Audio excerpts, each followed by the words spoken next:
Capítulo 5. O caráter do Filho de Deus. Vivemos em um mundo material e Deus em um mundo espiritual.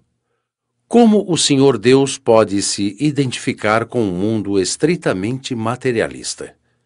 E como se alcança o mundo espiritual? A fé é o único canal de comunicação entre esses dois mundos.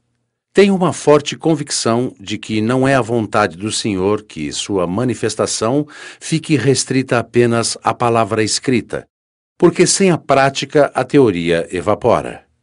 Por conta da ação do Espírito Santo nos filhos de Deus, estes têm que ser a referência divina aqui neste mundo.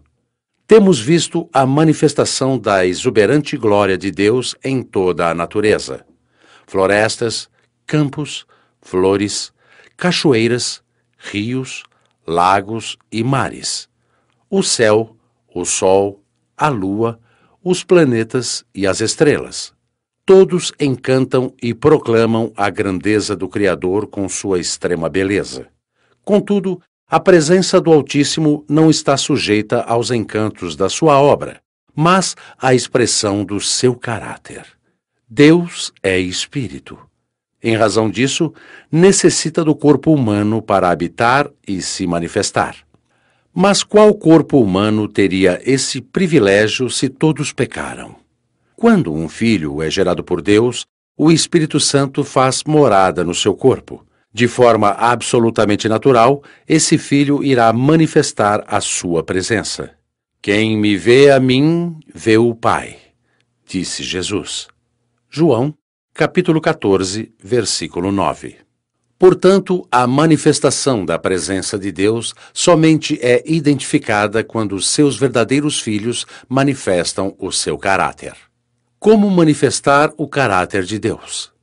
O nascido do Espírito manifesta o caráter de Deus em relação a Deus e ao seu semelhante.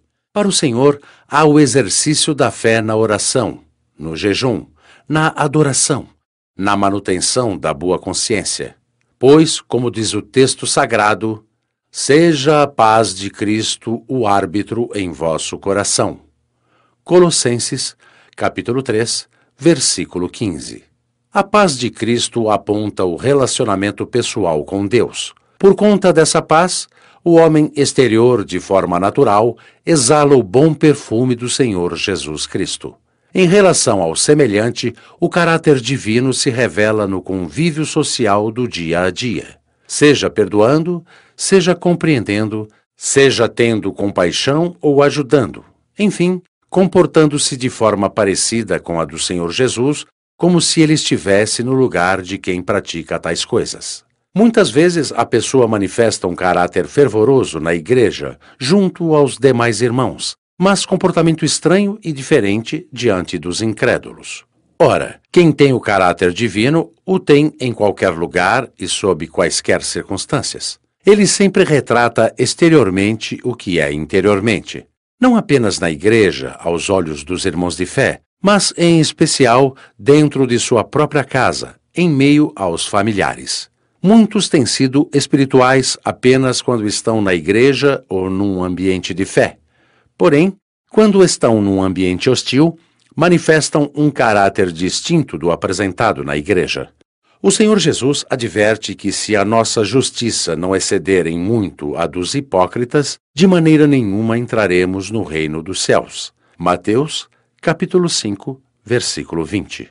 A justiça a que se refere o texto bíblico trata do comportamento puro, correto, íntegro e sincero.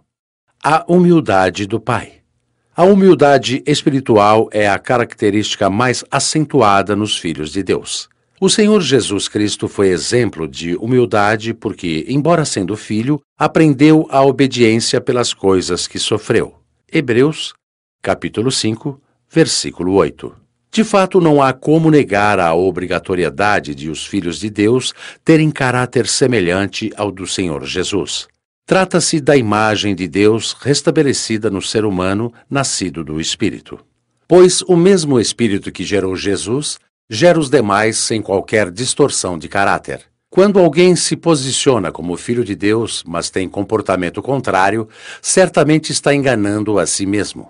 A importância da pessoa na sociedade pode ser relevante, porém, se for nascida de Deus, o seu caráter será naturalmente divino. O primeiro ensinamento do Senhor no Sermão do Monte foi sobre a humildade. Ela foi estabelecida como condição básica para a entrada no reino de Deus. Bem-aventurados os humildes de espírito, porque deles é o reino dos céus. Mateus, capítulo 5, versículo 3. Em outra oportunidade, reforçando a mesma ideia, o Senhor disse: Quem não receber o reino de Deus como uma criança, de maneira nenhuma entrará nele. Marcos, capítulo 10, versículo 15. E qual é a característica mais marcante da criança? Humildade. De forma natural, ela se submete a tudo o que os adultos lhe oferecem. E aí está o grande perigo que correm e a necessidade constante dos cuidados dos pais ou responsáveis. De qualquer forma, são maravilhosamente puras, inocentes e espiritualmente humildes até chegarem à idade da razão. Tal humildade se faz necessária para a conquista do reino dos céus.